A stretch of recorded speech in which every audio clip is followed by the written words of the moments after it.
ओम श्री बृहस्पति नमः। हरे कृष्णा।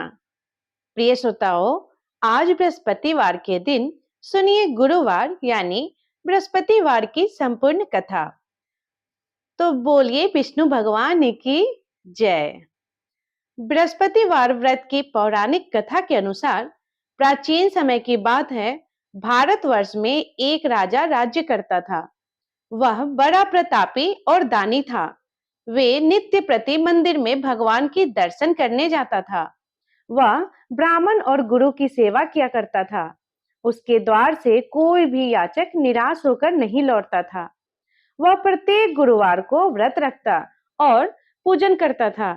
हर दिन गरीबों की सहायता करता था। परंतु वे सब बातें उसकी रानी को अच्छी नहीं लगती थी। वो ना तो व्रत करती और ना ही किसी को एक भी पैसा दान में देती थी, और राजा से भी ऐसा करने को मना किया करती थी। एक समय की बात है कि राजा शिकार खेलने वन को चले गए थे। घर पर रानी और दासी थी। उसी समय गुरु बृहस्पति साधु का रूप धारण करके राजा के दरवाजे पर भिक्षा मांगने आए। साधु ने रानी से भिक्षा मांगे तो वह कहने लगी, हे साधु महाराज, मैं इस दान से और पुण्य से तंग आ गई हूँ। इस कार्य के लिए तो मेरे पतिदेव ही बहुत है। अब आप ऐसा कृपा करें कि हमारा सारा धन नष्ट हो जाए और मैं आराम से रह सकूं। साधु रूपी बृहस्पति देव ने कहा, हे देवी, तुम बड़ी विचित्र हो। संतान और धन से कोई दुखी नहीं होता है। इसको तो सभी चाहते हैं। पापी भी पुत्र और धन की इच्छा करता है। अगर तुम्हारे पास धन अधिक है तो भूखे मनुष्यों को भोजन करवाओ, ब्राह्मणों को दान दो, धर्मशालाएं बनवाओ, कुआं तालाब बाग बगीचे आदि का निर्माण कराओ तथा निर्धनों की कुंवारी कन्याओं का विवाह करवाओ और यज्ञ आदि करो। इस प्रकार के कर्मों से आपके कुल का और आपका नाम परलोक में सार्थक होगा और स्वर्ग की प्राप्ति होगी। किंतु रानी साधु की बातों से खुश नहीं हुई। उसने कहा, हे साधु महाराज, मुझे ऐसे दिन का बिल्कुल आवश्यकता नहीं है जिसको मैं अन्य लोगों को दान दूं, जिसको रखने और संभालने में ही मेरा सारा समय नष्ट हो जाए। तब साधु ने कहा, हे देवी, अगर तुम्हारी ऐसी ही इच्छा है तो जैसा मैं तुम्हें बताता हूँ तुम वैसा ही करना। बृहस्पतिवार के दिन घर को गोबर से नीपना, अपने केसों को पीली मिट्टी से धोना, राजा से कहना वह दाढ़ी कटवाए, भोजन में मांस मंदिरा खाए और कपड़ा धोबी के यहाँ धोने के लिए देना। इस प्रकार 7 बृहस्पतिवार करने से तुम्हारा सब धन नष्ट हो जाएगा। ऐसा कहकर साधु महाराज रूपी बृहस्पति देव अंतर ध्यान हो गए। रानी ने साधु के कहे अनुसार 7 बृहस्पतिवार तक ऐसा ही करने का विचार किया। साधु के बताए अनुसार कार्य करते हुए केवल 3 बृहस्पतिवार ही बीते थे कि उसकी समस्त धन संपत्ति नष्ट हो गए। भोजन के लिए दोनों समय परिवार तरसने लगा तथा संसारिक भोगों से दुख रहने लगा। वह राजा रानी से कहने लगा, हे रानी, तुम यहाँ पर रहो, मैं दूसरे देश को जाता हूँ, क्योंकि यहाँ पर मुझे सभी मनुष्य जानते हैं। इसीलिए मैं यहाँ कोई काम नहीं कर सकता। मैं अब परदेश जा रहा हूँ, वहां कोई काम धंधा करूंगा, शायद हमारे भाग्य बदल जाए। ऐसा कहकर राजा प्रदेश चला गया। वह वहां जंगल से लकड़ी काट कर लाता और शहर में बेचता। इस तरह जीवन व्यतीत करने लगा। इधर राजा के बिना रानी और दासियां दुखी रहने लगी। किसी दिन भोजन मिलता और किसी दिन जल पीकर ही रह जाती। एक बार रानी और दासियों को 7 दिन तक बिना भोजन क्यों रहना पड़ा। तो रानी ने दासी से कहा, हे दासी, यहाँ पास ही के नगर में मेरी बहन रहती है। वह बड़ी धनवान है। तो उसके पास जा और वहां से 5 सेर बेजर मांग कर लिया, जिससे कुछ समय के लिए गुजारा हो जाएगा। दासी रानी के बहन के पास गई। रानी के बहन उस समय पूजा कर रही थी। दासी ने रानी के बहन से कहा, हे रानी जी, मुझे आपकी बहन ने भेजा है, मुझे 5 सेर बेजर दे दो। दासी ने यह बात अनेक बार कही, परंतु रानी की बहन ने कोई उत्तर नहीं दिया। क्योंकि उस समय वे बृहस्पतिवार की कथा सुन रही थी। जब दासी को रानी के बहन से कोई उत्तर नहीं मिला तो वह बहुत दुखी हुई। उसे क्रोध भी आया। वह लौटकर रानी से बोली, हे रानी, आपकी बहन तो बहुत ही घमंडी है। वह तो छोटे लोगों से बात भी नहीं करती। मैंने उसे बहुत बार कहा, लेकिन उसने कोई उत्तर नहीं दिया। मैं वापस चली आई। रानी बोली, हे दासी, इसमें उसका कोई दोष नहीं है। जब बुरे दिन आते हैं तो कोई सहारा नहीं देता। अच्छे बुरे का पता विपत्ति में ही लगता है। अब तो जो ईश्वर की इच्छा होगी वही होगा। ये सब हमारे भाग्य का दोष है। उधर रानी की बहन ने सोचा कि मेरी बहन की दासी आई थी, परंतु मैं उससे नहीं बोली। इससे वह बहुत दुखी हुई होगी। अतः कथा सुनकर और विष्णु भगवान का पूजन समाप्त कर वह अपनी बहन के घर आई और कहने लगी, हे बहन, मैं बृहस्पतिवार का व्रत कर रही थी।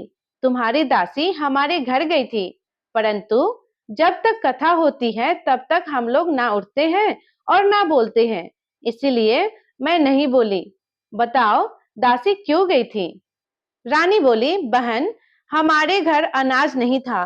वैसे तुमसे कोई बात छुपी नहीं है। इस कारण मैं दासी को तुम्हारे पास 7 सेर बेजर लेने के लिए भेजा था। रानी की बहन बोली, बहन, देखो, बृहस्पति भगवान सबकी मनोकामनाएं पूरी करते हैं। देखो, शायद तुम्हारे घर में अनाज रखा होगा। यह सुनकर दासी घर के अंदर गई तो एक भरा हुआ घड़ा बेजर का मिल गया। उसे बड़ी हैरानी हुई, क्योंकि उसने एक एक बर्तन देख लिया था। उसने बाहर आकर रानी को बताया। दासी अपनी रानी से कहने लगी, हे रानी, देखो, वैसे हमको जब अन्न नहीं मिलता है तो हम रोज व्रत ही तो करते हैं।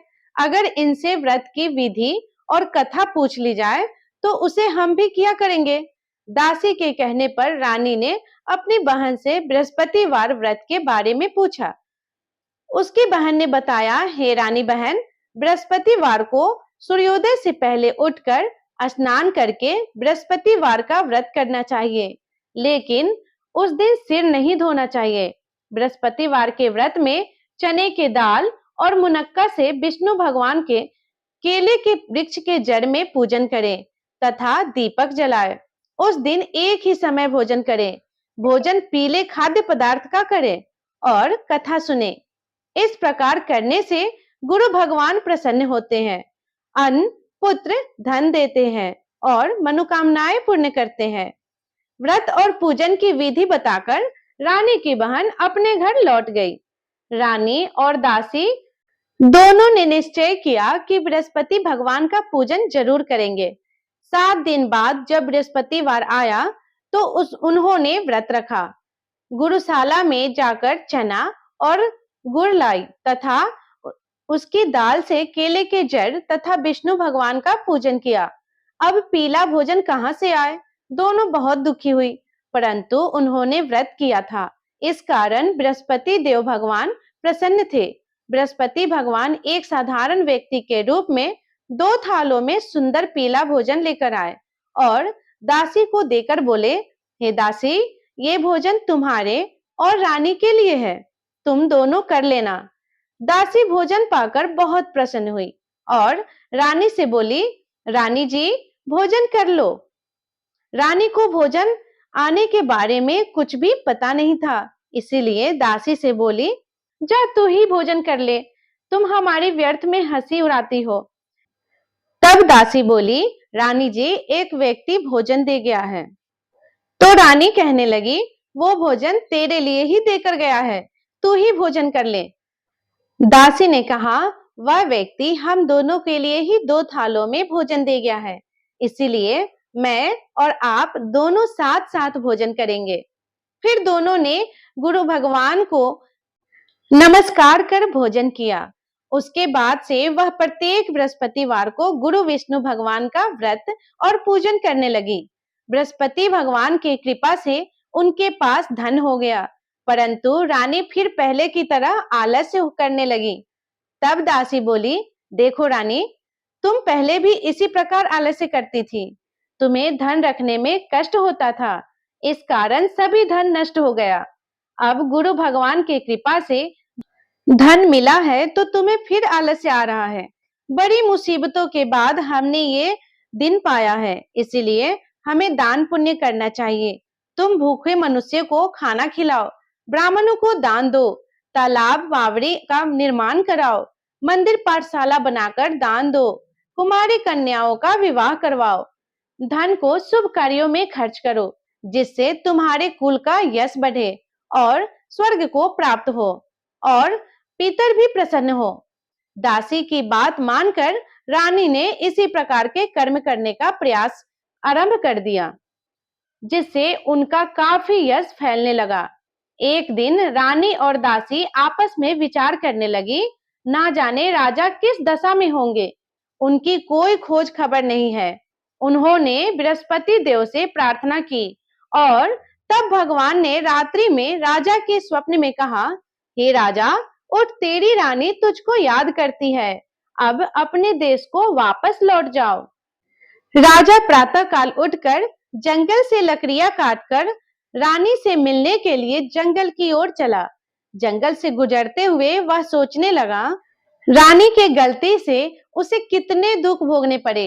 राजपाट छोड़कर उसे जंगल में आकर रहना पड़ा। जंगल से लकड़ियां काटकर उन्हें बेचकर गुजारा करना पड़ा।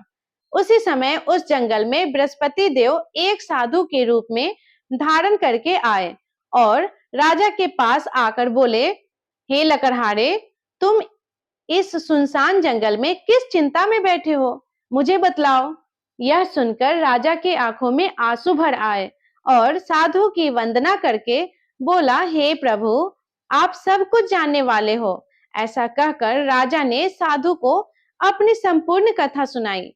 महात्मा दयालु होते हैं। वे राजा से बोले, हे राजा, तुम्हारी पत्नी ने बृहस्पति देव के प्रति अपराध किया था, जिसके कारण तुम्हारी यह दशा हुई। अब तुम किसी भी प्रकार का चिंता मत करो, भगवान तुम्हें पहले से अधिक धन देंगे। देखो, तुम्हारी पत्नी ने बृहस्पति देव भगवान का व्रत करना प्रारंभ कर दिया। अब तुम भी बृहस्पतिवार के दिन चने की दाल और मुनक्का से जल के लोटे में डालकर जल को केले के पेड़ के जड़ में डालकर केले के पेड़ का पूजन और कथा कहो और सुनो, भगवान तुम्हारी हर मनोकामना पूर्ण करेंगे।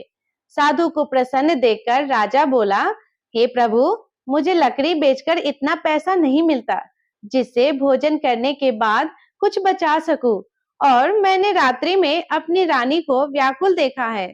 मेरे पास कोई साधन नहीं है जिससे समाचार पा सकूं। फिर मैं बृहस्पति देव की क्या कहानी कहूं, मुझे तो कुछ भी नहीं मालूम है।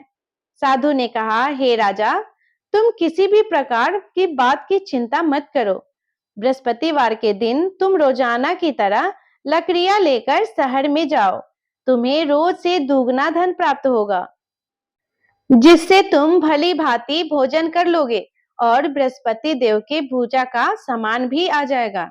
इस प्रकार वह राजा बृहस्पतिवार के दिन बृहस्पति भगवान का पूजा करने लगा, जिससे उसकी गरीबी दूर हो गई और अपने घर वापस चला गया और अपने परिवार के साथ खुशी खुशी रहने लगा।